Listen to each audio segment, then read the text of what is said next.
All right, we are live with another episode of the Blue Crocus Experience. So I'm really excited today. Mark and I met through the junk removal groups. Actually, I was asking for who's a good idea to have on the podcast, and he raised his hand and reached out. We got to know each other a little bit over Messenger. He's got a plethora of skills we were just discussing, and I was like, all right, Mark, we got to shut it down off air. Let's go live and just we'll bring kind of the backstory to the audience. But he is doing SEO. He's really good at SEO and has some other business experience. But Mark, why don't you just introduce yourself and we'll keep the conversation flowing.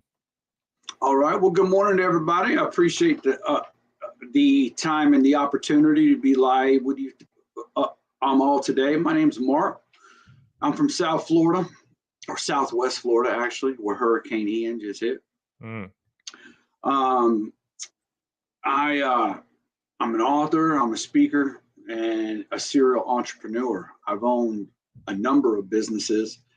I've had a number of life changes threw at me, and I've had to adjust. Some were good, they took me to spots higher, and some were not so good, they took me to spots lower. But throughout all of it, I've just continued to learn and build and pick myself up. And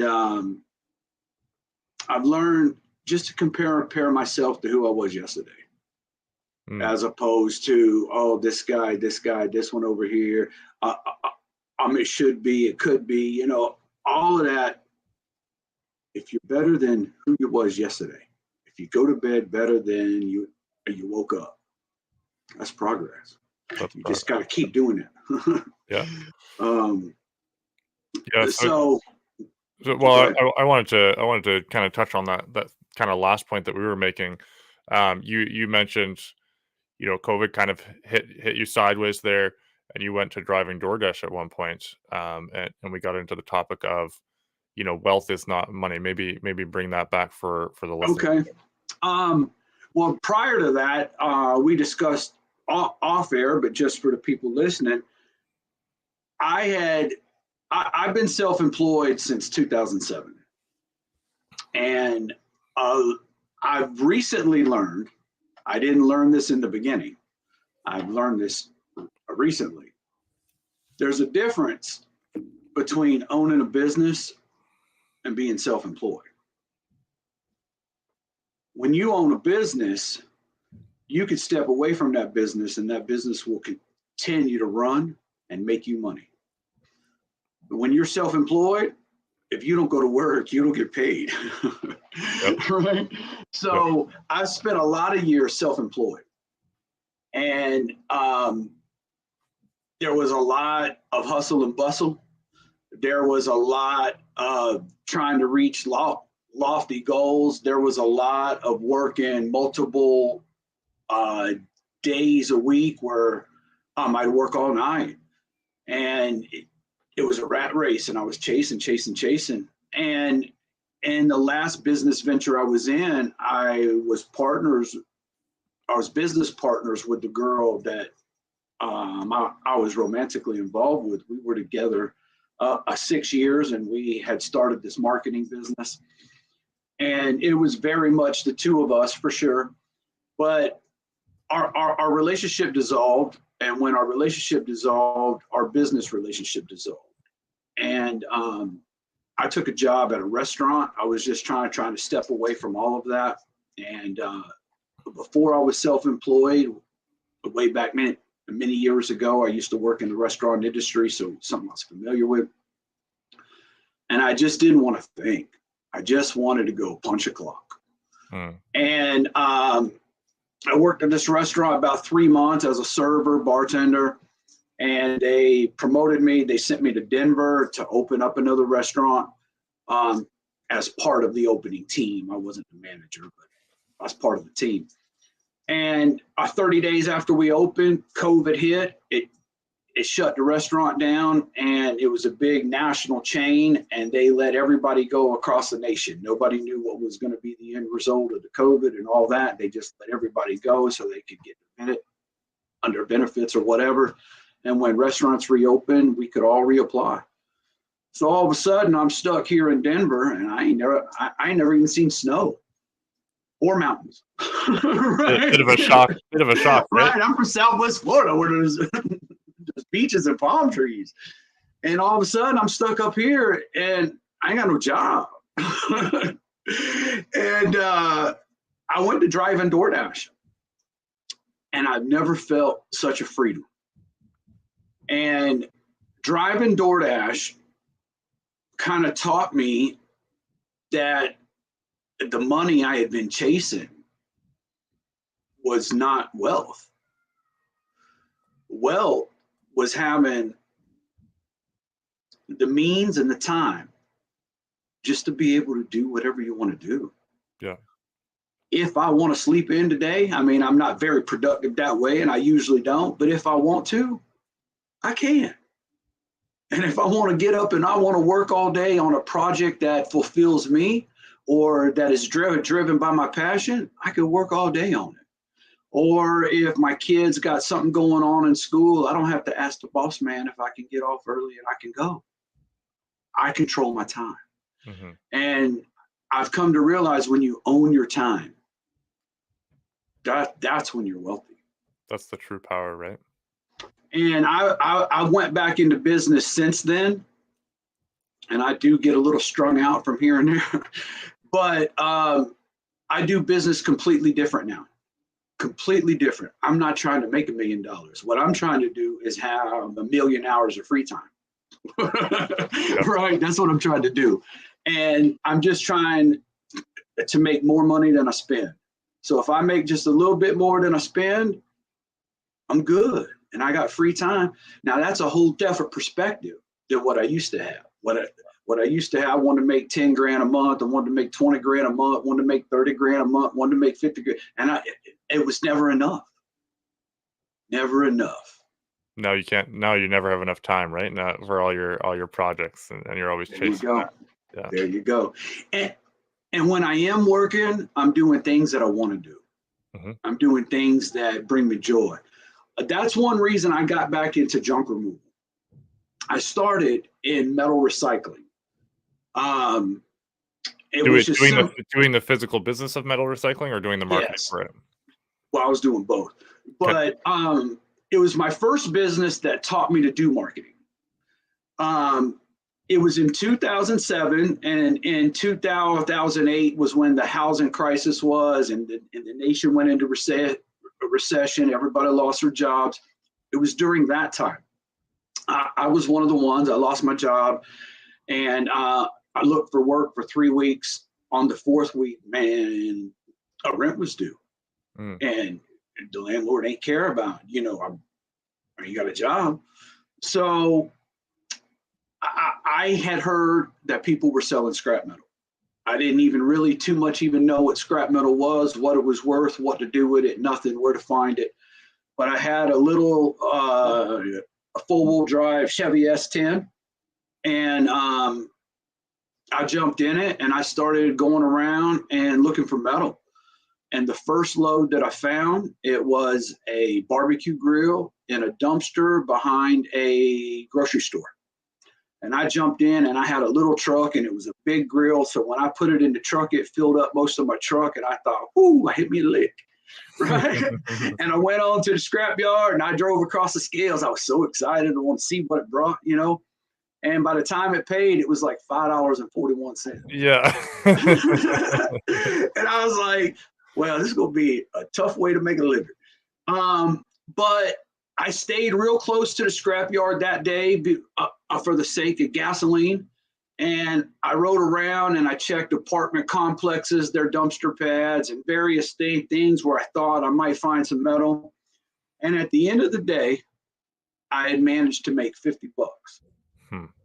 And $50 was enough to fill my gas tank and feed me that night. Me and my wife at the time, and my dog.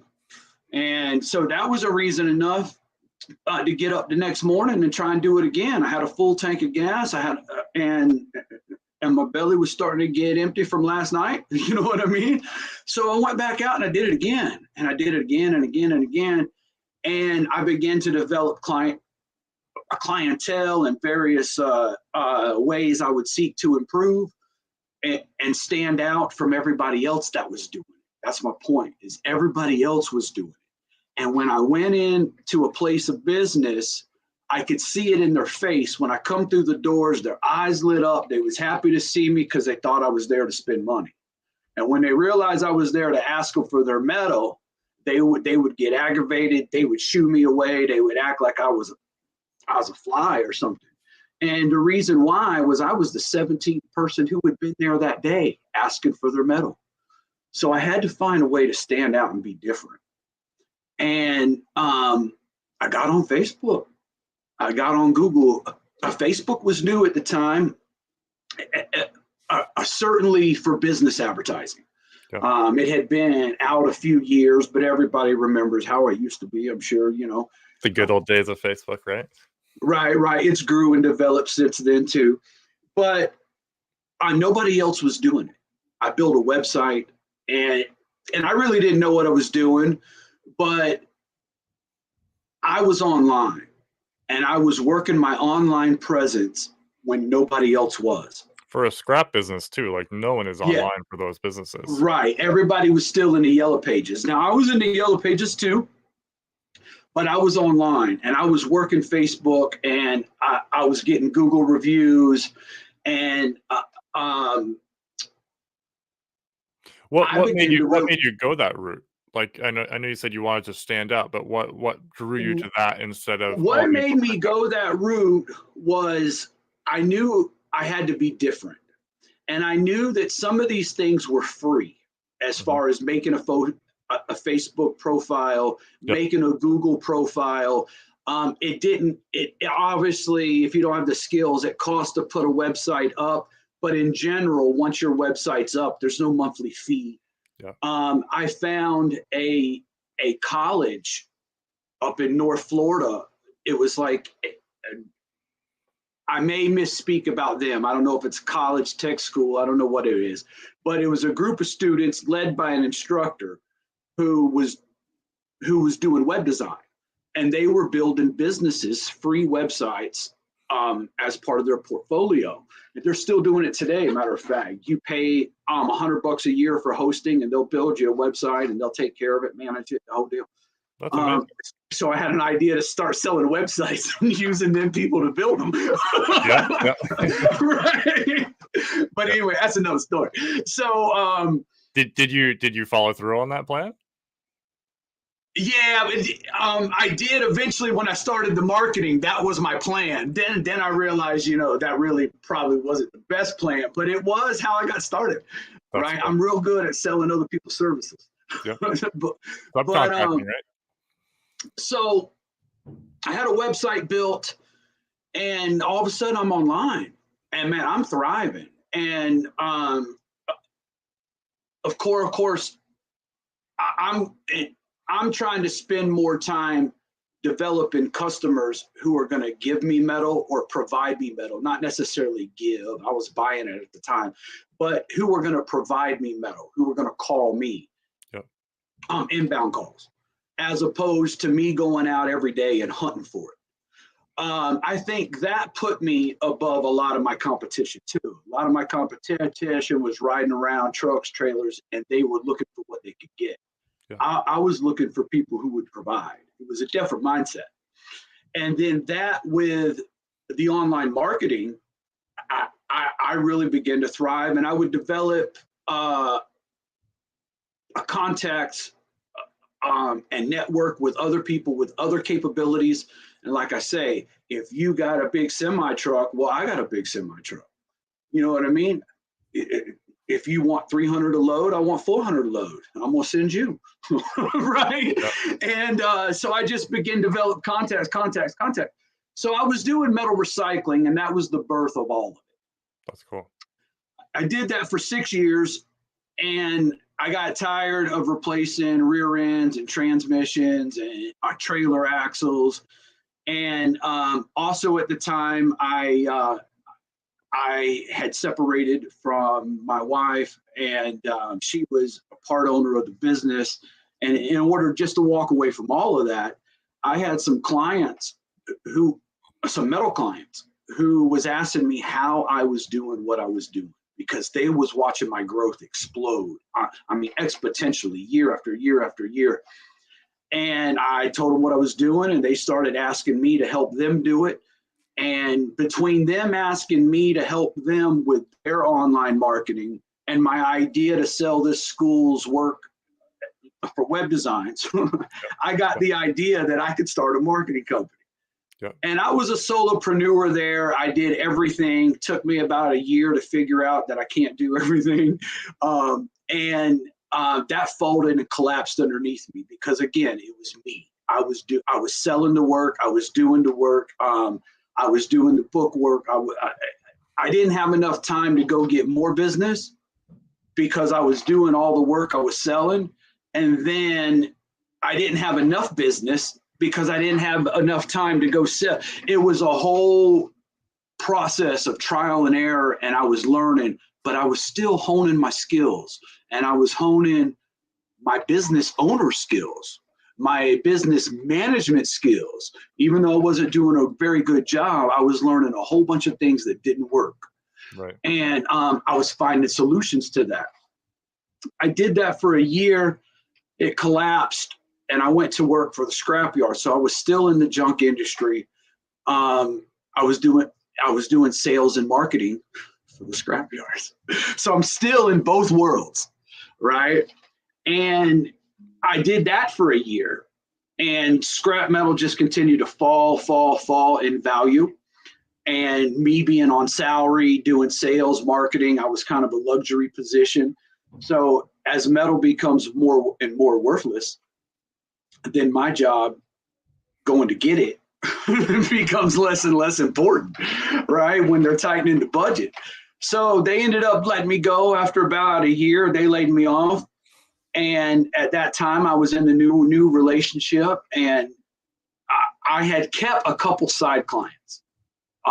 Even though my marketing collapsed, I still kept 2 clients.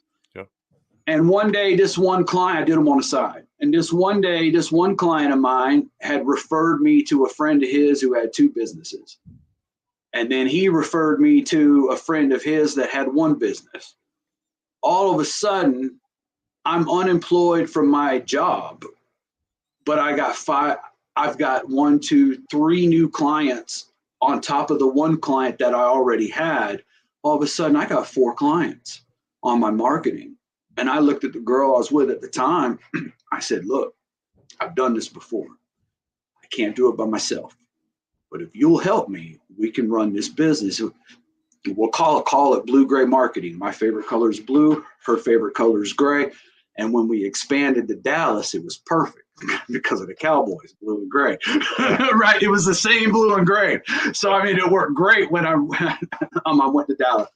But so I got back into marketing, and then I got in Dallas, and I got around some people who really knew what they was doing, and some people took me up under their wing. They let me go to work with them every day, and just ask whatever questions I wanted to ask. They answered every question, and they really schooled me.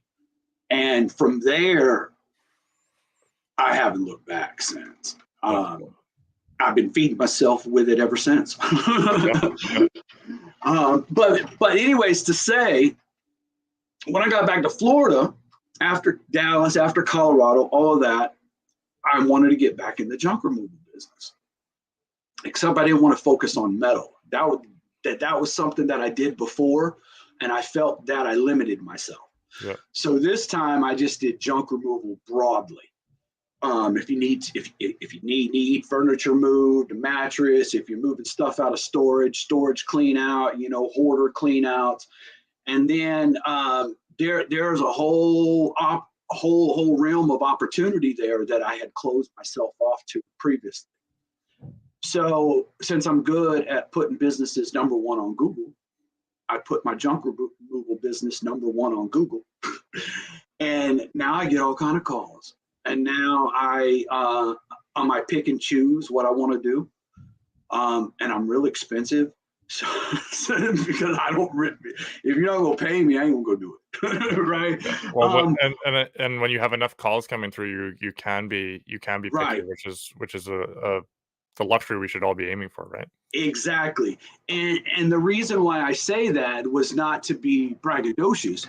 The reason why I say that is when I did metal recycling in the beginning, I did it for bread and meat. If I did not find metal that day, I did not eat. So doing it for bread and meat and picking and choosing is completely different. Which do you Um, prefer? oh, picking and choosing. Always, right? But it goes back to wealth of owning my time. Yeah, I can do what I want to do. yeah, And that's the ultimate goal. I don't say that in any sort of way to be haughty. That's not where I'm coming from. What Where I'm coming from is I used to want to have $1 million in the bank. mm, I don't have $1 million in the bank, but I've learned it wasn't the money that I wanted. It was the freedom to do whatever I wanted to do whenever I wanted to do it. And I thought the $1 million provided that. It doesn't. It doesn't. yeah. What provides that is managing your money, being on a budget, making more than you spend, no matter what the scale is. If you make more than you spend and you own your time, man, you're rich. Yeah. I love it. I love it. Yeah, I appreciate you laying out the journey there. So let's get into SEO. Let's talk Okay.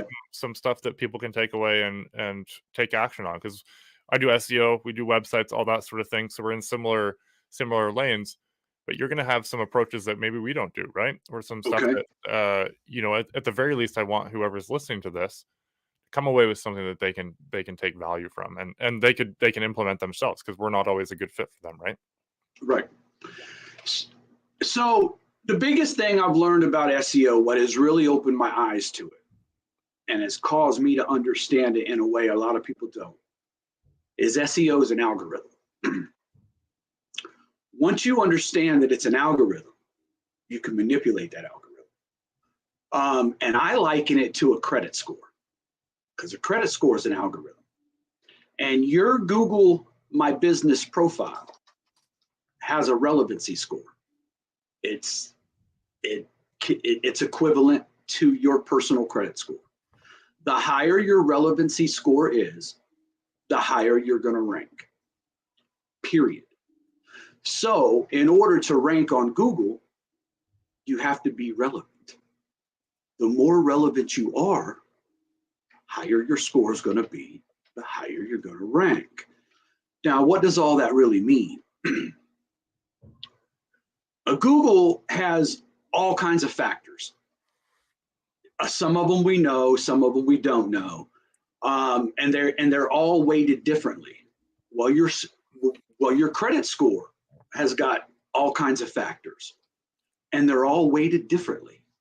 There's the parallel, and thinking of it like this, it'll really open up people's minds. I think that's a So great analogy. I if love that. you have a 590 credit score and you want to get to 700, there are things you should absolutely do. Like you should make payments on time, right? You should keep your credit card utilization below 30%, and some say below 10%. I mean, any of that's good as long as it's coming down. You're trending in the right direction. There are some things you should not do. You should not miss a payment. You should not max out your credit cards, because the algorithm is going to look at these things, and it's going to treat you favorably or disfavorably based on how these things score. If you want to be number one on Google, and when I say number one, it's important to describe what I'm talking about. I'm talking about visible in the 3-pack of local search map. If you're 1, 2, or 3, either any of that, I call that number one. Bam, you've showed up. You're in the 3-pack. You're visible. So when I say number one on Google, just so everybody's clear, That's what I'm talking about. So if you want to get there with your business and you want your business listed there are things you should do. You should get reviews. Period. Full stop. You should get reviews. That's second. The first thing you should do is set up your profile correctly. There's a lot of people who don't have a profile at all, period. It's free. It's vitally important. The best thing you can do today is set it up if you don't have one set up. And one set up half-ass is better than none set up at all. But if you're set up and you're optimized, you got your photos up, you got the right categories, and just assuming it's set up correctly. The next best thing you can do is get reviews, and get reviews on a regular basis, a regular schedule. Include it with your payment. When I get people that are happy with my services and they're paying me and they're telling me, thank you, thank you, thank you, I say, can I go ahead and text you over a link? And I'd like to send you over a link by text. I appreciate if you click it and leave me a Google review. Oh yeah, thanks. And I send it right then. If they don't do it, the next day, I try not to be aggravating about it, but I do try to insist on it. The next day, I'll shoot a text. Hey, this is just a friendly reminder to leave the review. It's real important for my business. I appreciate it. Yeah. The third day, if they haven't left it by the third day, I text them again. I say, listen, I haven't seen that review yet, but sometimes Google will ghost a review. So I don't know if you left one or they didn't, but I'm waiting to reply to it. If you did, can you send me a screenshot so I can get with Google about why they're not showing it? Or if you haven't, would you please go ahead and do so now so I can reply? Yeah. Usually when you've got to that point, they'll leave you a review just to make you leave them alone. The fourth day, I just go do another job. Right? Yeah. You know what I mean? You can't make people do it, but I'm real insistent about it. And some reviews I'll save. Say I do a job for you. Say you're the fourth job I've done this week, and the other three left me reviews. I want a review from you, but I really don't want a review from you right now. I just got 3 this week. Man, I just got a good bump in the rankings. I'm going to save you. So 2 weeks from now, when I don't have a review that week, I'm going to reach back out to you. Hey, man, I haven't had a review in a couple of weeks. Would you mind clicking this link and leaving me a review now as we discussed? Oh, sure, no problem. You find that they still jump in? Yes. Yeah, because I talked to them. I talked to them about it beforehand and let them know. It ain't like I'm coming out the blue. But the reason for that is I try to get 2 reviews a week. I really don't, if I end up with 3, cool, but I don't shoot for 3. I shoot for 2 a week. The best SEO advice I can give anybody out there listening, if you're optimized, you gotta have your profile set up and optimized. If you're optimized, if you get 2 reviews a week, you don't need to spend near quarter on any SEO guy anywhere. And I do SEO, right?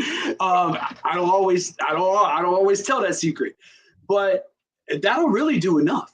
That will put you so far ahead of what everybody else is doing with their half-ass efforts, with their inconsistent efforts, with their good intentions, but strategically wrong efforts, and the people who's putting forth no efforts at all. Just that is going to put you ahead of all of them. Yeah. The only ones that will be ahead of you after that is the people on their game. And they're already at the top, and you've already have already moved up just behind them, just on optimization and reviews. Yeah. Now, is there more to do? Yeah, there's a lot more to do. That's why I sell the service. But focus on reviews, focus on optimization, and that's going to get you halfway to where you want to go. I agree. I agree. I think that's a very often overlooked thing for sure. When I take somebody on as a SEO client, I manage 5 platforms for them if they're brick and mortar. If they're not brick and mortar, if they're service oriented or a service based business, I do 4 platforms. This is what I consider to be the most important because they're the most relevant with Google.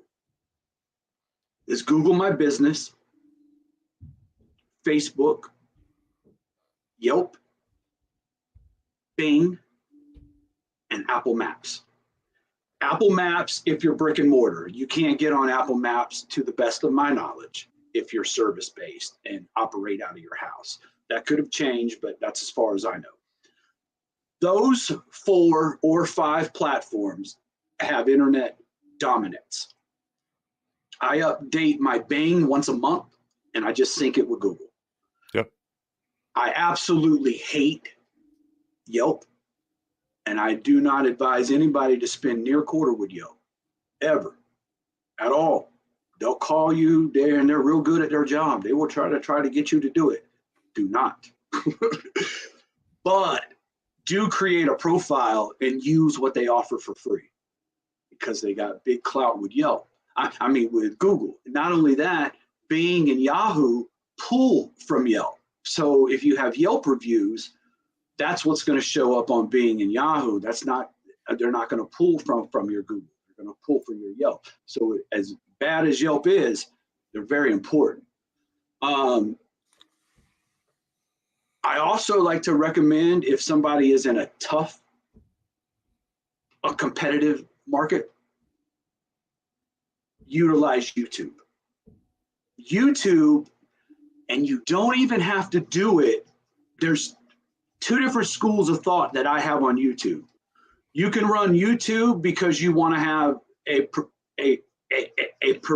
prosperous, productive, vibrant YouTube channel, and you're focused on your YouTube channel. That's terrific. That's terrific. And for YouTube goals and monetization, that's all important. But for SEO, you don't have to do any of that. For SEO, if you just have a couple videos up and they're titled correctly, they will show up in your search results. And once they show up in your search results, there's only so much real estate on page 1. So if your Google My Business is there, your Facebook is there, your Yelp is there, and now you got a couple YouTube videos too, well, where's your competition? On page 2. Yep. Because you're eating up all the real estate. You know what I mean? So it isn't even always about trying to be number 1. It's also about how much of that real estate on that first page can you eat up with your information. Yeah. So that's what I do. I don't charge a contract, or I don't require a contract, I should say. I don't want to hold people hostage. And I'm confident in what I do with just that I can keep you as a client month to month. Yep. You know what I mean? And that's a whole different approach to SEO. I love it. When I break it down like that to business owners, they love it, because SEO, from a business owner's perspective, is often murky. They don't understand what they're paying for. They don't really see the results of it. They keep being told overtime. And all that's true, but the business, because it takes time to see results, and business owners are not always savvy or informed as to what they should be seeing or what questions they should be asking, it opens the door for unscrupulous people to get in the SEO industry and take advantage. So that's out there. But my approach seems to cut through all that. And people like talking to me about SEO because it's clear, because of the algorithm, the credit score, right? The relevancy score. I think and I did a lot of work for marketing people in the credit repair industry. And that's why I think of it like that. Yeah, I love that analogy. I'm going to start using that. I've always, done the what you do and where you do it. Google has to know those things to, to show you up to the right Yeah, people, right? Google is selfish. It wants to give the best results for people when they're searching, right? So you've got to tell it what you do. absolutely. But I love the credit score. I really like that a lot. So I'm definitely going to use that. And guys listening, that's Mark has laid out really simple things that you can do yourself, or you can hire one of us to do. But those are foundational things that if you're not doing those, you're not setting yourself up as well as you could be. Yeah. So Absolutely. yeah, absolutely. And Mark, you have a book as well that you've written, an ebook that you've written as well, which we can link when this goes, live on the podcast. But Yeah, tell us a little appreciate bit that. about that before we go. Okay, well, I got a few books. One on this, I'm on SEO on this subject. 3 ways to reach the top of Google: the quick way, the right way, the expensive way. And that's available on Amazon, all that. But it's also available on my website, Mark W. Cass, MarkWcass, markwcass.com. In the bookstore there, you'll see it. I got instant downloads, paperbacks, whatever. I also, to mention real quick, I got another book called Really Good at Barely Getting By. It's full of tips, tricks, and life hacks for those living paycheck to paycheck. If you get paid on Friday and you're broke on Monday and you got to get through till next Friday and you still need gas, groceries, and school lunch money, then this book is for you. And my latest book is a daily devotional, kind of for entrepreneurs. It's kind of where I was coming from with it.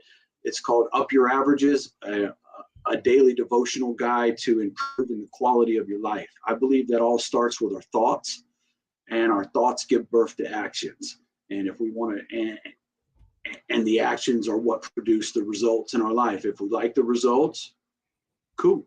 If you don't like the results, well, that all traces back to a thought. So if we can learn to improve our thoughts, then our life will follow suit. And this daily devotional book is all about that. I'm kind of real proud of it. But it's also available in my bookstore. Phenomenal. That's awesome. Yeah, you were talking when we first got started. The author itch is very strong. How did that come about? I think you said that the 3 ways to rank on Google was kind of your first book, and then it opened up a door. Yeah. Well, I've always been a writer. I've been in lots of situations in my life where I wrote letters. Early in my adolescence, I was in a military school, for example, and I used to write letters home and stuff, and I've palled with various people. So over the years, and then I did a little bit of legal writing. I'm a paralegal too. Earlier on in my life, that was relevant. So writing has always been a strong and efficient way for me to communicate. Yeah. And my uncle always said, "Oh, you're going to be an author. You'll write books." I thought he was crazy. But I got a buddy of mine who publishes books. And I had the idea, and I sat down and I talked to him. I was like, "How do I do this? I mean, I don't even know." As I was speaking to you off air, I had a collection of blogs, which is what the first book is, the Google book. It was a collection of blogs, and I wanted to put them together as a book. And he kind of walked me through the steps. And I realized with today's technology, it's used to be, you can self-publish.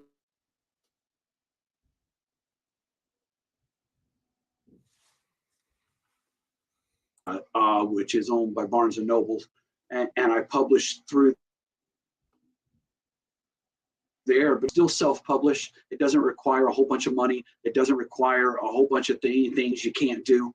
Matter of fact, it requires a few things you can do. If you take the time and you take time every day. You have to carve out time. You can't do it when you have time. Time every day, an hour to write a day. I think we might be losing Mark a little bit on the connection. We'll see if he can jump back in here. But yeah, guys, I hope this has been useful. Those of you still watching, appreciate you showing up. I know I want to shout out a couple people who left comments.